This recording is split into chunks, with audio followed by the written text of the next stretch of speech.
Welcome to Book to Blueprint, where powerful books become practical blueprints for real life.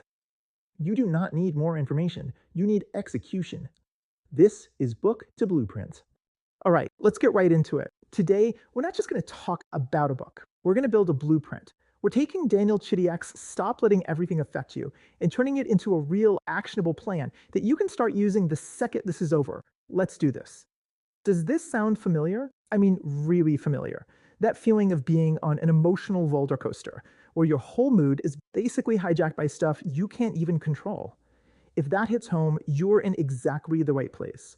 Because that feeling, that's what we're about to build a system to dismantle. So here's our game plan. First, we're going to get crystal clear on the core outcome, like what are we even aiming for? Then we'll unpack the big idea. After that, we'll install your new operating system, lay out a step-by-step daily plan, and lock in the key reoccurring behaviors that make it all stick. And finally, we'll look at the common mistakes so you can just sidestep them. This isn't theory, my friend. This is your implementation guide. Okay, first things first, let's define the target. What does winning actually look like when you put all this into practice? We're talking about real, tangible changes in how you experience your day-to-day life. The whole point is to go from chaos to control. And then just imagine not getting completely derailed by one critical comment. Imagine saying no and not feeling a wave of guilt. Imagine actually shutting down that voice in your head that loves to replay every mistake on a loop. This isn't about becoming a robot, it's about you taking back the controls. So, what's the one core concept that makes all of this possible? It all comes down to a fundamental shift in how you see your own reactivity.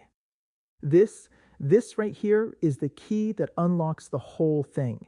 Feeling everything so deeply, getting triggered so easily, it is not who you are. It's a habit you've practiced. Your brain has literally built super highways for these reactions. And the best news? With a little intentional practice, we can build new, calmer highways. You are not broken, you're just running on an old program, and we're about to install an upgrade. So, if we're going to run a new program, we're going to need a new operating system. Think of these as the base level rules that are going to govern your new way of engaging with the world and with yourself. These are your new guiding principles. Seriously, internalize these. Your energy is a finite resource. You get to decide where it goes. Your mind is a private space. You are the gatekeeper. And your self-worth, it is absolutely not up for debate. It's a given. And let me be clear, this isn't selfish, it is essential self-preservation. Okay, now we get to the most practical part of this whole blueprint, the daily action plan. This is where the rubber meets the road. This is how we turn all these ideas into concrete daily practices. Just look at the schedule. It's a system. You start the day with awareness, just noticing. To wrap a day, you contain those intrusive thoughts instead of letting them run wild and ruin everything. You take a midday break, not just to chill, but to specifically reset your brain's attention system. And in the evening, you process your worries systematically and then end with gratitude, which actively fights your brain's natural tendency to focus on what went wrong. This is how you build a fortress for your mind, brick by brick, every single day. Now, inside that daily plan, you're going to need some specific tools in your toolbox. This next section is all about the core techniques you'll use over and over again to literally rewire your brain's default responses. This first one is an absolute game changer. It's actually a technique validated by researchers at Harvard. It's all about creating psychological distance. See, instead of being inside the thought, you become the observer of the thought. Just add in that little phrase, I am noticing on having the thought, that creates a space between you and it. Research shows this simple practice can slash a thought's emotional content by over 40%. You don't fight with that, you just let it float on by. Okay, this next technique, which was developed at UCLA, is a bit more active. It's for when you really need to break a thought cycle, like forcefully.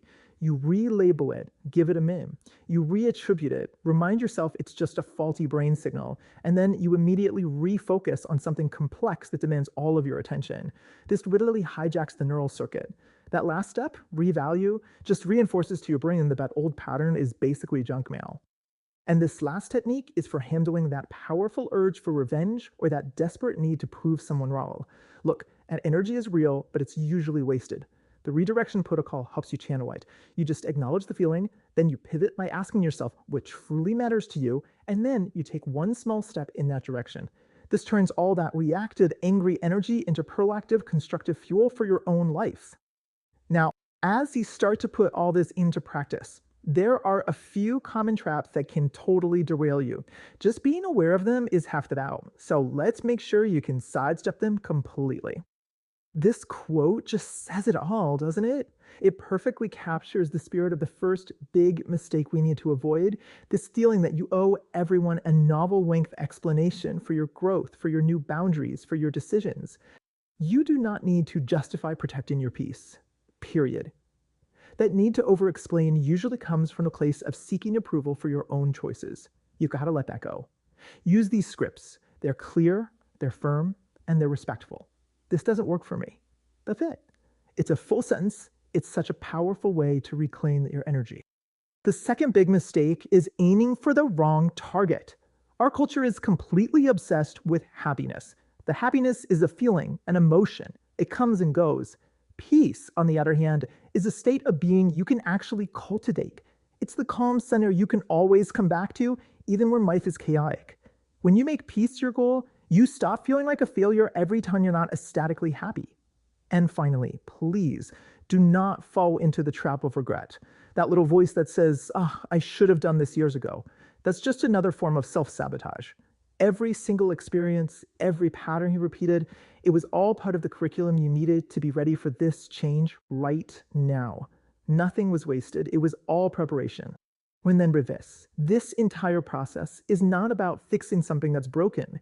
It's about uncovering the strong, centered person who has been there all along. Every challenge, every practice, every moment, it's all shaping you, moving you forward. So I'll leave you with this question. Not tomorrow, not next week. Today. What is one small thing from this blueprint you can apply right away? Maybe it's just trying the thought diffusion exercise on one nagging thought. Maybe it's finally saying, this doesn't work for me.